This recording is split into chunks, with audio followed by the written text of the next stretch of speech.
How's it going? Mike here, and for this episode I'm reviewing the Evercade EXP from Blaze Entertainment. The Evercade has been around since 2020 when the original handheld was released. It featured 720p output via a mini HDMI cable and played games on bespoke cartridges containing multiple titles, either retro re-releases or indie games ported over to the system. The platform was later consolized in 2022 into the Evercade Versus, which I also own, which output 1080p video and would allow up to 4 players to cooperate or compete simultaneously. Later that same year, Blaze would introduce the Evercade EXP, which improved on the original design in many ways, but mine ended up having a pretty annoying defect that led me down a rabbit hole trying to get it fixed. You see, unbeknownst to me, a truckload of the EXPs were stolen before they could be delivered and were being sold on the secondhand market. Because they were hard to come by at the time, I ended up buying mine from eBay, and you guessed it, one of mine happened to be one of the ones that were stolen. When I received it, I noticed the screen occasionally has this white line running through it, which you can see here. I wrote to Evercade to see if I could get some support and possibly a replacement for it, but I was promptly informed that because it was one of the stolen ones and I didn't buy it directly from Blaze Entertainment, I wasn't going to be able to get it replaced.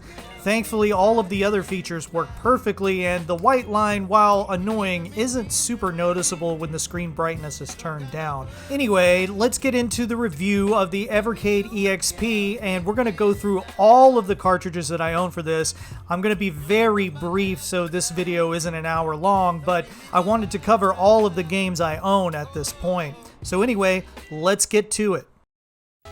First, I want to show off the packaging. I actually like it a lot. One of the coolest features of the Evercade EXP is that it has 18 built-in games from Capcom, and the selection is pretty good. In addition, in the box, you also get the irem cartridge, which contains 6 games, and all previously released Evercade cartridges are also compatible with the EXP. Inside the box, you'll find the Evercade EXP itself. My first impressions were that it was actually a lot more comfortable to hold than the original Evercade, and the screen quality was light years better, including the viewing angles. I mean, assuming yours doesn't have a white line going through it occasionally. You'll also find a USB-C charging cable as well as a quick start guide, and I thought this was a nice touch, but a full color manual for all of the 18 built-in Capcom games with a little bit of the history of the company, as well as background on each of the games and the controls.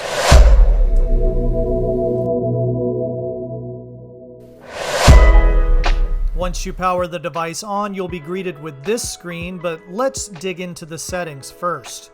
You've got 3 choices for aspect ratio: original ratio, pixel perfect, and full screen. You also have the option of adding subtle scan lines, strong scan lines, or leaving them off. You've got 6 different bezels you can choose from, but thankfully you can also leave them off, leaving the black bars on the sides of the screen. And you've also got bezel choices for Tate mode. Now, this is probably a good time to talk about Tate mode. For games that have a vertical orientation, as many shoot-'em-ups do, you can press this button on the bottom side of the unit and rotate the screen. This is actually a really cool feature and one of the main reasons why I wanted to pick the EXP up.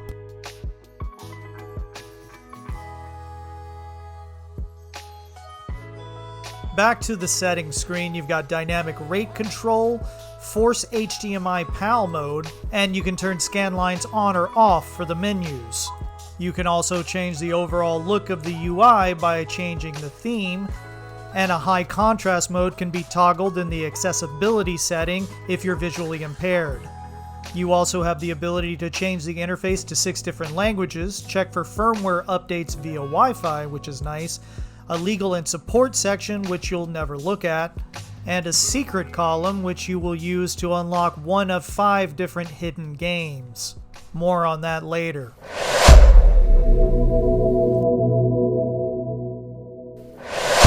Let's start out with the 18 built-in Capcom games first. You got 1942, 1943, 1944 The Loop Master, Bionic Commando, Breath of Fire, Captain Commando, Commando, Final Fight, Forgotten Worlds, Ghouls and Ghosts, Legendary Wings, Mega Man, Mega Man 2, Mega Man X, Street Fighter 2 Hyper Fighting, Strider, Vulgus, and Wolf of the Battlefield Mercs.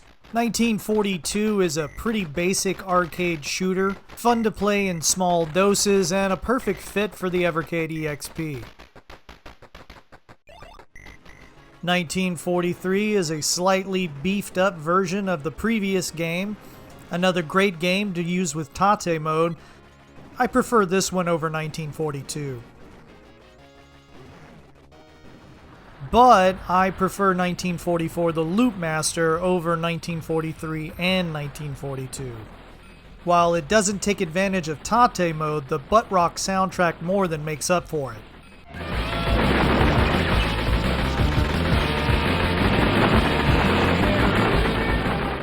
I've never been particularly good at Bionic Commando, but it's here if you want to play it. This is the arcade version, but I prefer the NES release. Breath of Fire is the only RPG among the Capcom games included. This game takes place years after a civil war breaks out between two clans, the Light Dragons and the Dark Dragons. You start out as protagonist Ryu, a light dragon who awakes in the middle of the night to find his home set on fire. I've always heard how this game was plagued by bad localization, but in my very brief time with it, I didn't notice anything that stuck out as a former copy editor. It seems pretty standard RPG 101 stuff, random encounters with turn-based combat, exactly in my wheelhouse. I will definitely spend some more time with this one. Captain Commando is a side-scrolling beat-em-up starring Capcom's original mascot. It takes place in 2026, a mere 3 years from now, in a futuristic version of Metro City, the same city that's taken over by the Mad Gear Gang in Final Fight. You can choose from 4 different characters with unique movesets and abilities. It plays a lot like Final Fight, although I found this one pretty interesting, being that I'd never played through it before. Definitely one I would recommend checking out.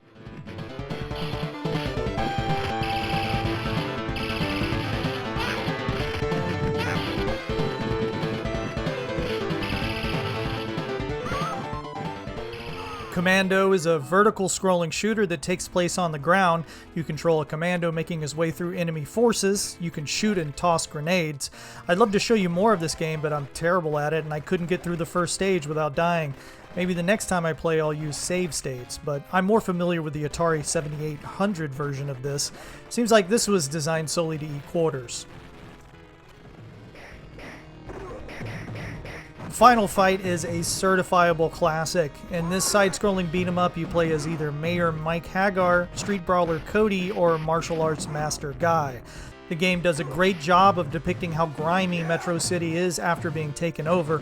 I love pretty much everything about this game. It was released several different times, including in the recent Capcom beat-em-up bundle, but this is a solid version that you can pick up and play at your leisure. A great inclusion.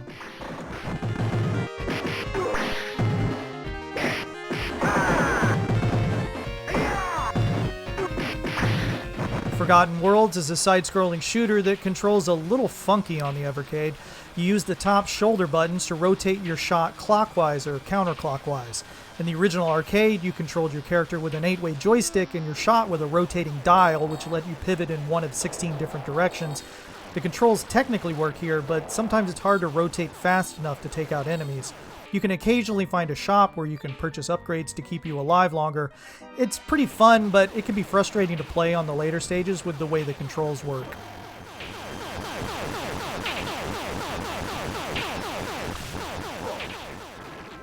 Ghouls and Ghosts is a classic. This is the arcade version and it plays exactly how it should.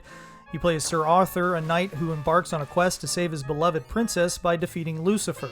The game takes a lot of practice to master, but I never found it to be too unfair or frustrating. You can, of course, use save states to progress here, but I prefer the challenge of making my way through it without cheats. Like the other games in the series, you need to make your way through the levels twice to truly complete it. I'm glad this is one of the Capcom games included on the EXP. Legendary Wings is another vertical shooter. Like Daytona Twin Bee, you can fire shots toward the ground to take out your enemies or in front of you. I've always found this game to be kind of bland though. Although I'm more familiar with the NES version rather than the arcade game included here, it's fine, but it's not something that holds my attention for very long.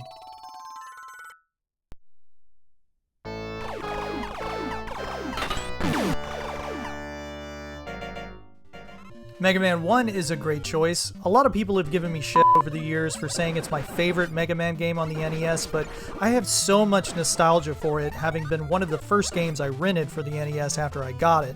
It definitely feels a little off from the others, but they were trying stuff here. One of the best Mega Man soundtracks in my opinion. Mega Man 2 is also a classic. Many people say this is their favorite Mega Man game on the NES. I don't really have much to say on this one other than if you haven't played it before, you should certainly give it a try.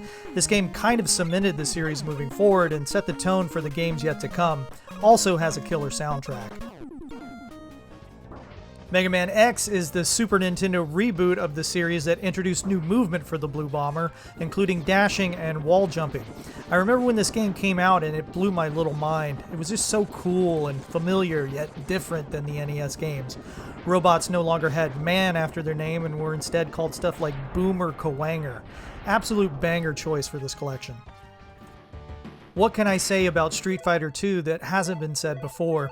If you don't know what this is, I assume you accidentally clicked on this video somehow, or you've been living in an underground bunker with no internet access, because this is probably the greatest fighting game of all time. It set the tone for what fighting games should be for years to come and introduced us to martial arts rivals Ken and Ryu. This is the hyper fighting edition of the arcade game, which means you can play as the bosses of the previous game, Vega, Balrog, Sagat, and M. Bison. Or is it Sagat? Let me know what you say in the comments below. Strider is another great choice. It's a classic arcade game where you slash everything to death with your gigantic sword. Lots of weird robotic enemies to fight and power-ups. I've played through this one a few times in my life and have always enjoyed it. Not too hard, but not too easy either. This is Vulgus. It's probably my least favorite Capcom game in this collection. It's a fairly standard vertical shooter with uninspired enemy design and gameplay. It's an early Capcom game, so I can cut it some slack there, but with the other choices on here, this one's pretty easy to ignore. Finally, we have Wolf of the Battlefield, aka Mercs. Now this is a game I can get behind. It's an absolute guns blazing shooter that plays a lot like Commando, but better in almost every single way. Lots of explosions and enemies that go flying when they get taken out. You're basically Rambo, blowing up anything and everything in your path as you make your way to the top of the screen. I didn't have any experience with this one before picking up the Evercade EXP, but I'm glad it's here. So much fun. Let's check out some secret games now because they're underneath the Capcom collection. You can unlock these by entering specific codes or button combinations. First up, we have Gotris. It's like Tetris, but mixed with the strategy game Go. It can be fun if puzzle games are your thing. Next, we have Gribbly's Day Out for the Commodore 64. This seems to be of European origin. It's a basic platformer from that era of computer games. Doesn't do much for me. Next up, we have Kubo 1 and 2. In Kubo 1, you play as this green guy in a Zelda-type format collecting items from screen to screen. You also have a laser gun. In Kubo 2, they change it up to a side-scrolling platformer where you can drop down into underground levels. Finally, we have NNN, or Nuh. You dodge incoming enemies flying in erratic patterns on the screen, and it's very hard.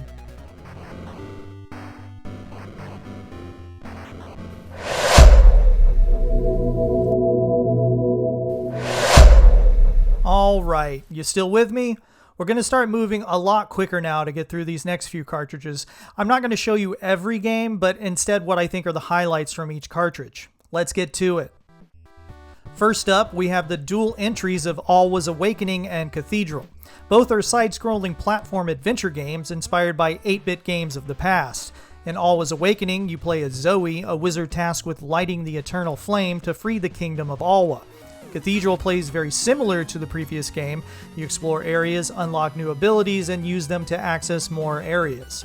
Both games are pretty fun and good fits for the EXP. Next up, we have the Atari Lynx Collection Volume 2. It comes with Blue Lightning, California Games, Checkered Flag, Chips Challenge, Electro Cop, Gates of Zendokan, Todd's Adventure in Slime World, and Zarlor Mercenary. It's pretty cool that there's another way to play these Atari Lynx games, since some have never been re-released until the Atari 50 collection. Blue Lightning is impressive for its time, but I get bored after a few minutes. California Games is a classic, but in 30 years of playing this, I've never been able to properly figure out the controls for Half Pipe. Checkered Flag is a pretty basic racing game that reminds me of Pole Position. Chip's Challenge is a fun puzzle game that requires you to figure out the order to collect certain items in order to progress. Electrocop is a neat experiment, but kind of a mess. It attempts to convey depth with your character moving in and out of a faux 3D environment. It kind of just ends up being confusing, and the gameplay gets samey after a few minutes. Gates of Zendikon is a bad side-scrolling shooter. Todd's Adventure in Slime World is interesting. You collect gems and items throughout a network of caves, and you have to wash off the slime that accumulates on your body. Definitely one of the highlights. And finally, we have Zarlor Mercenary, which is another bad shooter for the Lynx. Next up, we have the Jaleco Arcade Collection Volume 1. It includes 8 games. 64th Street, A Detective Story, is a side-scrolling beat-em-up. You can choose between 2 characters, and it's pretty good, if not a little generic. Avenging Spirit has a cool concept where you can possess the body of any of the enemies on screen, allowing you to utilize their attacks and movement. Psy Battler is a pretty cool futuristic vertical shooter. Earth Defense Force is great. This is the arcade version, not the Super Nintendo release.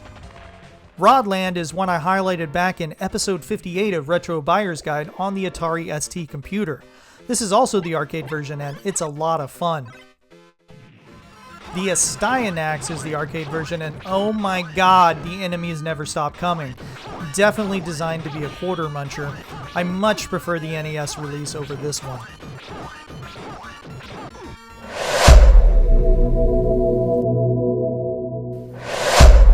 Still with me? We're almost done here.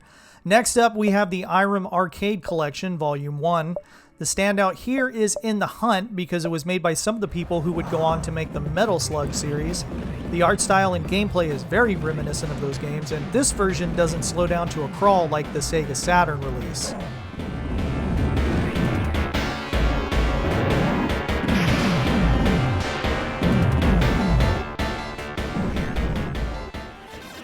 R-Type is also included, which is a certifiable classic and one of my favorite side-scrolling shooters of all time. This is the arcade version and the only other game that I would recommend on this collection. Finally, we have the Data East Arcade Collection Volume 1. This contains 10 games and is easily one of the first cartridges I would recommend picking up if you're into the Evercade ecosystem. The standouts here are Bad Dudes vs. Dragon Ninja. Are you a bad enough dude to rescue the president? Burger Time, which is legit one of my favorite arcade games of all time. Chain Reaction, which plays a lot like Money Puzzle Exchanger on the Neo Geo. Sly Spy, which is a James Bond ripoff that is fairly mediocre. Tumble Pop, which is a single-screen platform/puzzle game. Wizard Fire, aka Dark Seal 2, which is an awesome isometric beat-em-up that I quite enjoyed.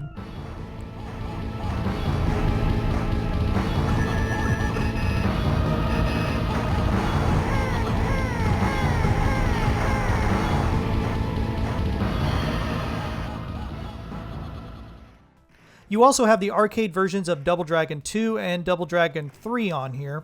Double Dragon 2 is okay, but the NES version is so much better. Double Dragon 3 here is a choppy mess, and the NES version, while playable, isn't great either. Worth mentioning that you also had to buy power-ups with real money in the arcade, which makes this one even more of a dud. But for my money, the best game on this collection is the Comba Tribes. It's a side-scrolling beat-em-up which deviates from the standard kicks and punches to let you incorporate various other moves depending on the enemy's proximity to your character. This was a great game I was vaguely familiar with from the Super Nintendo, but the arcade version here is so much fun and I got sidetracked playing it.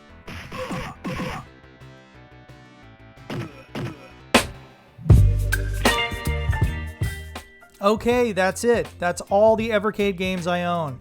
I hope you enjoyed this episode, and sorry for being a little late. I got sidetracked by life yesterday, but I look forward to the next episode. Until then, take care, have fun collecting, and thanks for watching.